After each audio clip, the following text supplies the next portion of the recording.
গোবিন্দ তার কনিষ্ঠ অঙ্গুলি দ্বারা বিশাল গিরি গোবর্ধন পর্বত ধারণ করেছিল, তার আর কিসের কষ্ট? কিন্তু আজ কানাই তো সেটা বুঝতে দিচ্ছে না সখাদেরকে। সিদ্ধান্ত বলছে আজ থেকে এই খেলা আমরা আর খেলবো না। যে খেলায় গোবিন্দের কষ্ট হয়, গোপালের কান্না পায়, সেই খেলা আমরা আর খেলবো না।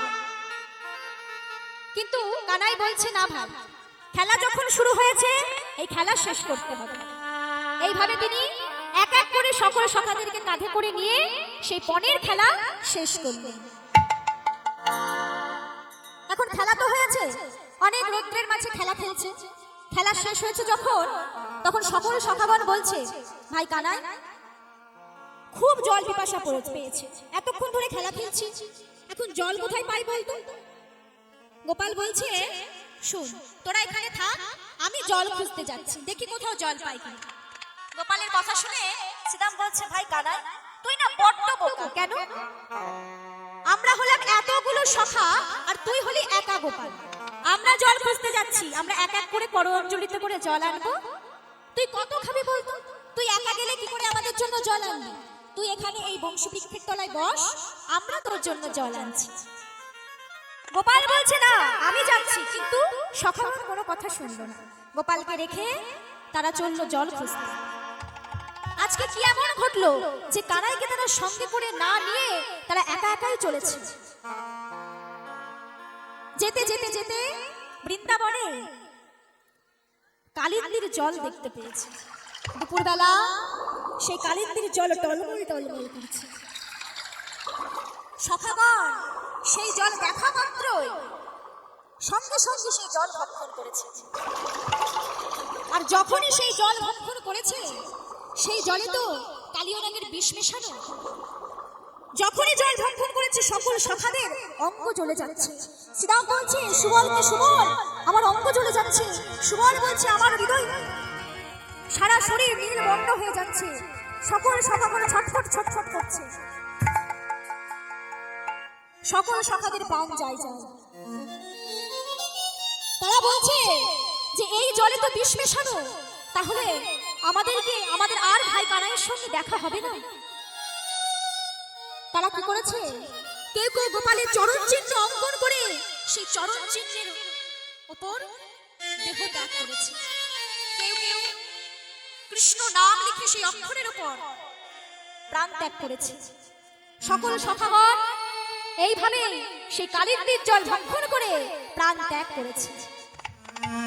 এদিকে গোপাল মনে মনে ভাবছে সখারা তো সেই তো গেল, আর তো তারা ফিরল না, কোথায় গেল তারা?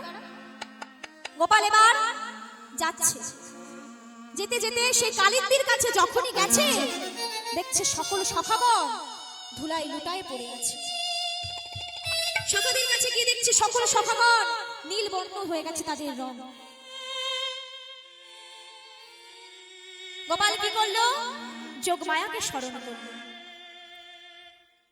যোগমায়া যোগেশ্বরী দেখা দাও মা কৃপা করি। যোগমায়া যোগেশ্বরী দেখা দাও মা কৃপা করি। যোগমায়া যোগেশ্বরী দেখা দাও মা কৃপা করি। যোগমায়া যোগেশ্বরী দেখা দাও মা কৃপা করি। তোমার সন্তান তোমায় ডাকে দেখা দাও মা আসি।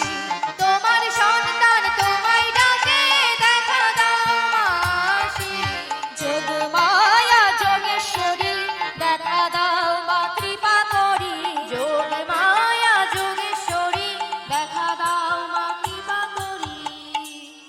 গোবিন্দের কাতর আহ্বানে যোগমায়া আসলেন এবং গোবিন্দকে বলছে গোবিন্দ এই অসময় আমাকে স্মরণ করলে।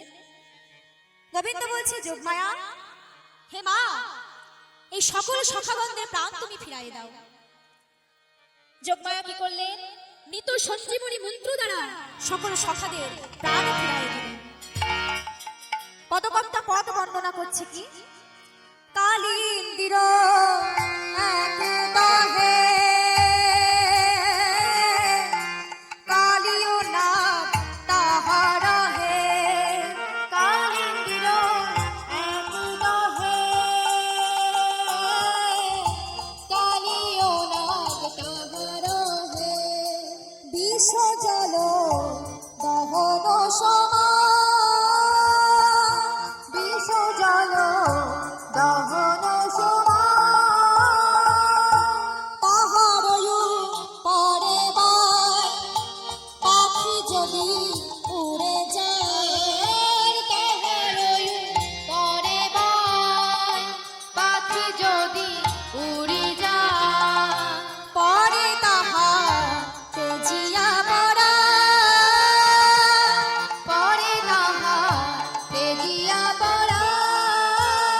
কেউ তো প্রাণে বাঁচে না রে, কেউ তো প্রাণে বাঁচে না রে, কালিও নাগে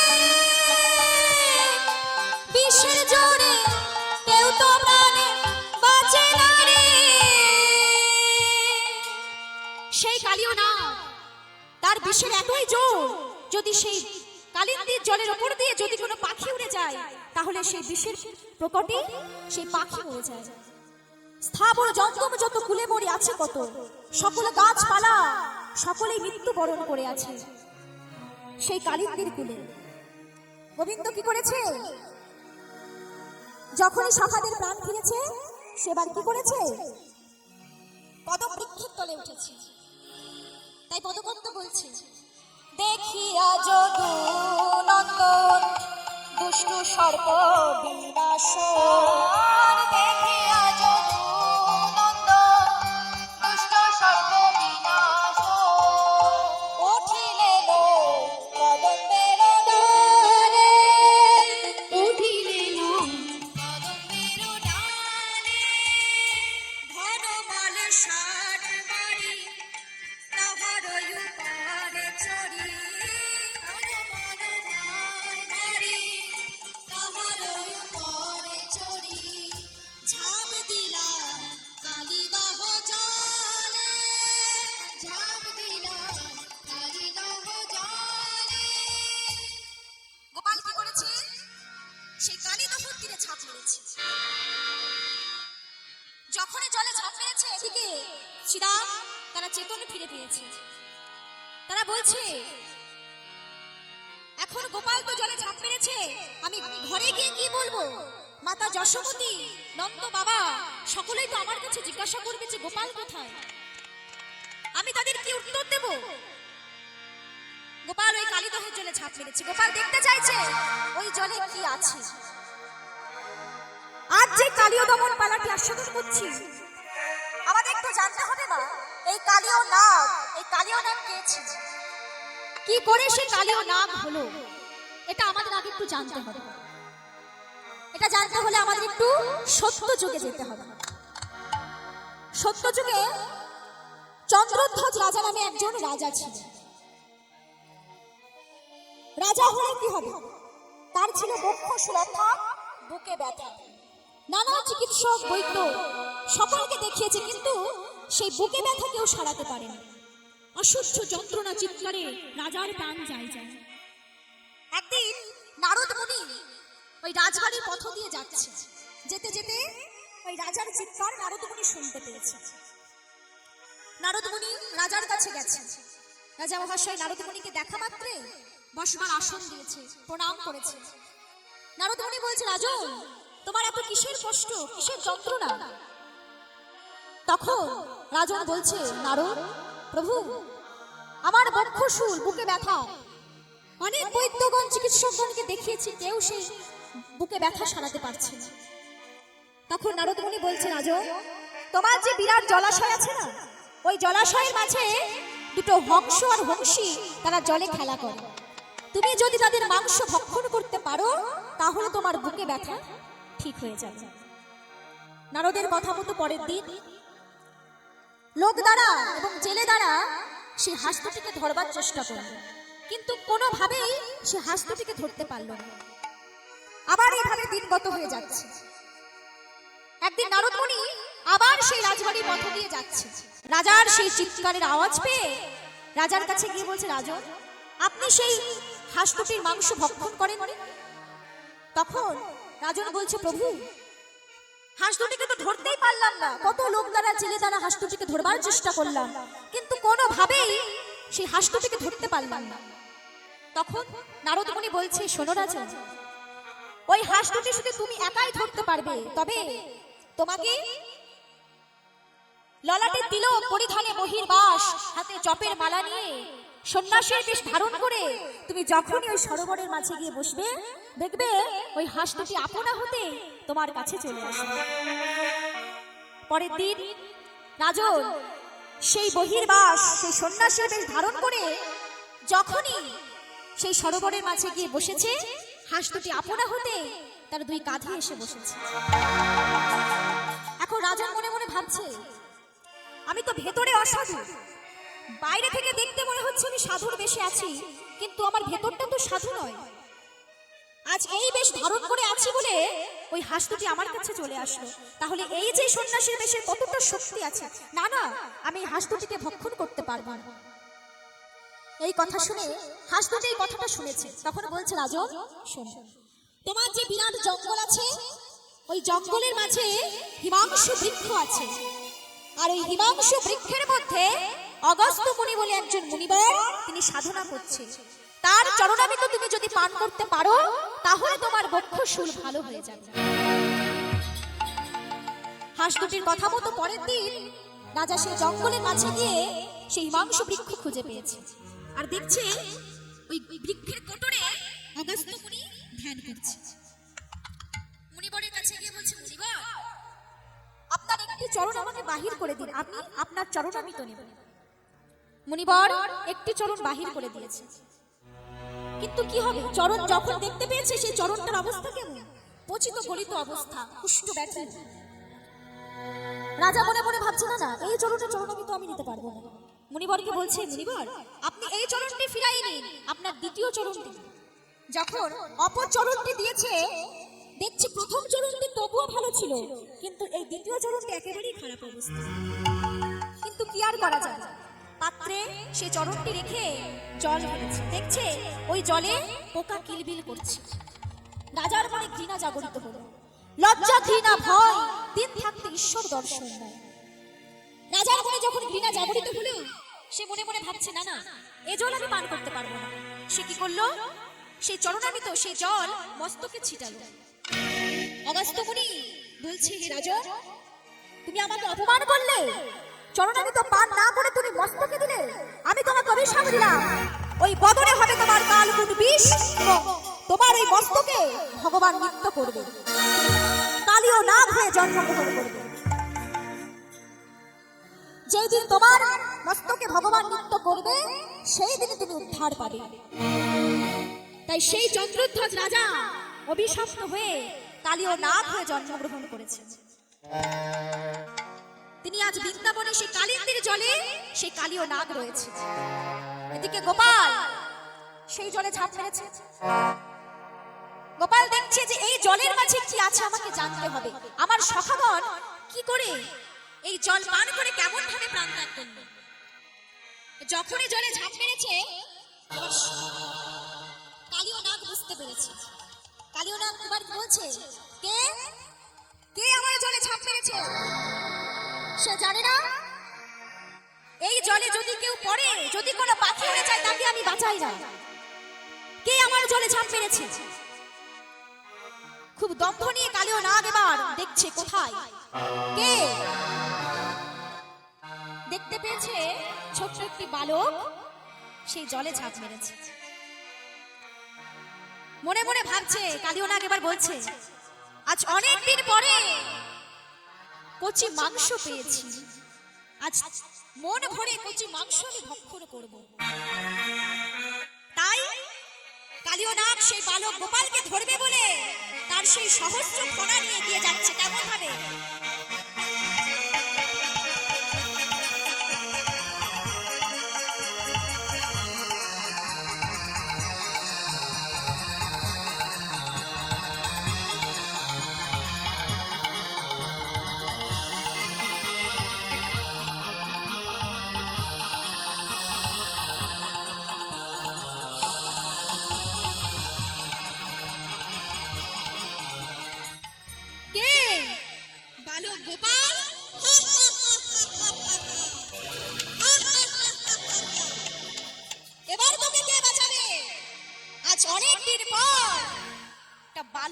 পেয়েছি, আজ তোকে আমি ছাড়বো না। আজকে তোকে আমি ভক্ষণ করেই ছাড়বো। গোপাল বলছে, মনে মনে ভাবছে, বেশ, ভক্তের মনোবাসনা আমি পূর্ণ করব। গোপাল কি করেছে? কালীয় নাগের মুখমণ্ডলে প্রবেশ করেছে। মুখমণ্ডলে যখন প্রবেশ করেছে, সেই পেটের কালীয় নাগের পেটের মধ্যে গোপাল বিশ্বম্ভর মূর্তি ধারণ করছে, বড় হচ্ছে। কালীয় নাগ আর সহ্য করতে পারছে না, কি করেছে? উগরে দিয়েছে, অর্থাৎ বমি করে দিয়েছে। এবার কি করছে? বলছে, বালক, দুষ্টু দুষ্টু বালক। তার ওই যে কালীয় নাগের বেষ্টন দ্বারা বালক গোপালকে চেপে ধরেছে। কিন্তু গোপাল তো বাজিগর, তাকে ধরে রাখার ক্ষমতা কারণ নেই। সে যখন বড় হচ্ছে, কালীয় নাগ তার বেষ্টনের মাঝে আর রাখতে পারছে না। কালীয় নাগ এবার কি করছে? তাকে ছেড়ে দিয়েছে। কিন্তু তাকে সেই ভক্ষণের আশায় গোপালের পিছন পিছন কালীয় নাগ ছুটে চলেছে। এদিকে কি হয়েছে মা? জলের মাঝে তো এই লীলা চলছে। এদিকে নন্দালয়ে মাতা যশোমতী মনে মনে ভাবছে, নন্দ বাবার কাছে গিয়ে বলছে, মহারাজ, এই অসময় অন্ধকার কেন নেমে এসেছে? এই অমঙ্গলের ছায়া নেমে এসেছে, তাহলে আমার গোপালের কি কোনো অমঙ্গল হলো? আমার গোপাল কি কোনো বিপদে পড়েছে? একবার মনে করে দেখবেন, যখন কোনো সন্তান বিদেশে থাকে, যদি কোনো বিপদ আপদ তার হয়, মা কিন্তু সকলের আগে বুঝতে পারে। মায়ের সঙ্গে সন্তানের একটা টান আছে। তাই মাতা যশোমতী বুঝতে পারছে যে আমার গোপালের কোনো বিপদ হয়েছে। মহারাজকে বলছে, মহারাজ, আপনি এখনই চলুন, আজ বলরাম গোষ্ঠে যাইনি, আমার বড্ড চিন্তা হচ্ছে, আমার গোপালের নিশ্চয়ই কোনো অমঙ্গল হয়েছে, কোনো বিপদ হয়েছে। মহারাজ, আপনি এখনই আমার সঙ্গে চলুন, আমি আমার গোপালের কাছে যাব। এখন বৃন্দাবনে তো দ্বাদশ বন, কোথায় খুঁজবে? খুঁজতে খুঁজতে খুঁজতে দেখতে পেয়েছে গোপালের চরণ চিহ্ন সেই বৃন্দাবনের মাঝে পড়ে আছে। এখন সে চরণ লক্ষ্য করে মাতা যশোমতী সেই কালিন্দীর কোলে গেছে। দেখছে সকল সখাগণ রয়েছে বটে, কিন্তু গোপালকে দেখতে পাচ্ছে না। শ্রীরামকে বলছে, শ্রীরাম, আমার গোপাল কোথায়? সুবলকে জিজ্ঞাসা করছে, অংশুমানকে জিজ্ঞাসা করছে, বটুকে জিজ্ঞাসা করছে, কারোর মুখে কোনো কথা নেই। সকলে শুধু সেই কালিন্দির দিকে তাকিয়ে আছে। শ্রীরাম বলছে, মা, তোমার গোপাল ওই কালিন্দির জলে ডুবে মারা গেছে। মা, ওই কালিন্দির জলে ডুবে মারা গেছে। গোপালকে আর দেখা যাচ্ছে না। মাতা যশোমতী বলছে, না, আমার গোপাল আমাকে ছেড়ে কোথাও যেতে পারবে না। আঁচল নিয়ে কালিন্দির কোলে গিয়ে বলছে, গোপাল, আইরে গিরি ধারি আমার, এসেছি কালিন্দির কুলে। আইরে গিরি ধারি আমার, এসেছে মা কালিন্দির কুলে। মা বলে আইরে কোলে, ওরে আমার নীলমণি। মা বলে আইরে কোলে, ওরে আমার নীলমণি। আইরে গিরি ধারি আমার, এসেছি কালিন্দির কুলে। আইরে গিরি ধারি আমার, এসেছি কালিন্দির কুলে। মা বলে আইরে কোলে, ওরে আমার নীলমণি। আর থাকিস না কালিন্দির কুলে, ওরে আমার নীলমণি। আর থাকিস না কালিন্দির কুলে, ওরে আমার নীলমণি। মাতা যশোমতী বলছে, গোপাল, গোপাল, আমি সকালে প্রভাতকালে তোর জন্য কতই না নবনী তৈরি করে রেখে দিয়েছি গোপাল। তোর বদনে দিব বলে কতই না নবনী তৈরি করে রেখেছি। একবার আমার কাছে ফিরে আয় গোপাল, একবার আমার কাছে ফিরে আয়। 7 নয় 5 নয়, তুই একা আমার গোপাল। তুই আমাকে ফেলে এমন ভাবে থাকিস না, আমি যে বাঁচবো না গোপাল। মায়ের মন যশোমতী ধুলায় লুটোপুটি খাচ্ছে। গোপালকে বলছে, গোপাল আমার ঘরে যে নবনী, এই নবনী আমি কাকে দেব? তুই তুই তো আমাকে কথা দিয়েছিলিস যে গাভী এই নবলক্ষ ধেনুগণকে চড়িয়ে আমি বাড়িতে গিয়ে তোমার হাতে নবনী সেবা করব। মা তাহলে তুই অমন করে ওই কালিন্দির কোলে থাকিস না, আমার কাছে আয় বাবা, আমি যে তোকে ছাড়া থাকতে পারবো না। আজ সকল ব্রজবাসীগণের একই অবস্থা, সকলে কাঁদছে, কোকিল ময়ূর মৃগ পশু সকলেই কাঁদছে।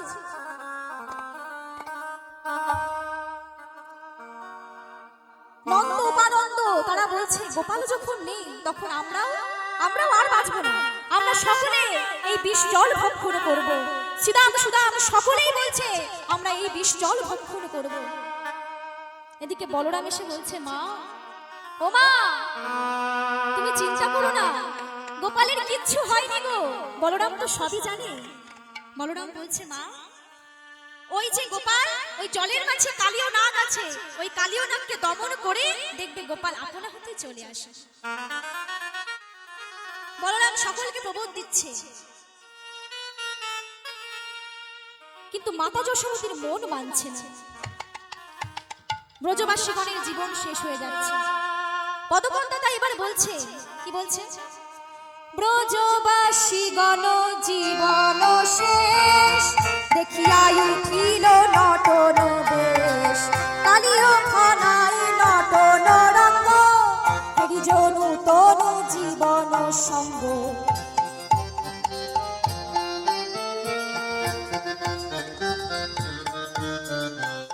মরণ শরীরে আইলা প্রাণ হেরিয়া ওই ছন সমূহ মরণ শরীরে আইলা প্রাণ ওই ছন সমূহ ফনাই ফনাই দমন করি নটবর ভাঙে নাচাই হরি। ফনাই ফনাই দমন করি নটবর সঙ্গে ভাঙাই হরি। এবার গোপাল জল থেকে উঠেছে, মাতা যশোমতী এবার গোপালকে দেখতে পেয়েছে। গোপাল কি করছে? কালীয় নাগের মাথার উপরে উঠে এবার নৃত্য করছে। যখন নৃত্য করছে কালীয় নাগের শোচনীয় অবস্থা, কালীয় নাগের প্রাণ যায়। কালীয় নাগের স্ত্রীগণ কি করছে? তার স্তুতি করছে। কালীয় নাগের স্ত্রীগণ গোবিন্দে ডাকছে, প্রভু আমার স্বামী প্রাণ তুমি ফিরিয়ে দাও। সকল স্ত্রীগণ গোবিন্দের স্তুতি করছে। হা কৃষ্ণ করুণা সিন্ধু দীনবন্ধু জগৎপতি প্রদেশাপতি নাগানন্দ রাধাকান্ত নমস্তুতে। নাগাঙ্গনগণ অর্থাৎ কালীয় নাগের স্ত্রীগণের স্তুতি শুনে এবার গোবিন্দ বলছে যে, নাগাঙ্গনগণ তোমরা আমার স্তুতি কেন করছো? তখন স্ত্রীগণ বলছে, প্রভু আপনি আমাদের স্বামী প্রাণ ফিরাই দিন, আমরা সকলে আমাদের স্বামীর প্রাণ ভিক্ষা চাইছি। গোবিন্দ বলছে, না, এই কালীয় নাগ এ যদি এই বৃন্দাবন মাঝে থাকে তাহলে সকলে প্রাণ নাশ করবে। তখন স্ত্রীগণ বলছে, প্রভু আপনি তো সর্বজীবেষু মাধব, আপনি চাইলে সবকিছু করতে পারেন, তাহলে আপনি যদি আমাদের স্বামীর বদনে কালকুট বিষ না দিয়ে যদি অমৃত দান করতে তাহলে সে তো অমৃত প্রদান করত, কিন্তু তা তো নয়। তুমি কালকুট অমৃতের বদলে আমাদের স্বামীর মুখমণ্ডলে কালকুট বিষ প্রদান করেছো, তাই তো সে বিষ দান করছে। আজ তুমি যদি অমৃত দিতে তাহলে অমৃত দান করতে। স্ত্রীগণের শ্রুতি শুনে এবার গোবিন্দ বলছে, বেশ আমি কালীয় নাগকে মুক্তি দিলাম, তবে কালীয় নাগকে এই বৃন্দাবন মাঝে থাকা চলবে না, কারণ তার হৃদয়ে যে কাম আছে এই কাম নিয়ে বৃন্দাবনে থাকা চলবে না। কামরূপী কালীয় নাগ জীব শিক্ষায় কি বলছে? এই হৃদয় মাঝেও যদি কামরূপী কালীয় নাগ থাকে তাহলে তার কৃপা আমরা পাবো না। তাই কালীয় নাগকে বলছে এই কালীয় নাগের হৃদয়ে যে কাম আছে ওকে বৃন্দাবন ত্যাগ করে রমণক দ্বীপে আশ্রয় নিতে হবে। তখন কালীয় নাগ বলছে, প্রভু আমি তো রমনাক দ্বীপেই ছিলাম, বিনোদা পুত্র গরুড়ের ভয়ে আমি বৃন্দাবনে আশ্রয় নিয়েছি। এই বিনোদা পুত্র গরুড়ের ভয়ে কেন আশ্রয় নিয়েছে? বৃন্দাবনে একসময় সৌভরী মুনি তিনি জলের মধ্যে বাস করতেন, জলের মধ্যে সাধনা করতেন। এখন ওই জলে সকল মাছ তাদের সন্তানাদি নিয়ে জলে খেলা করে। প্রতিদিন গরুড় এসে এক একটি করে মাছ ভক্ষণ করে।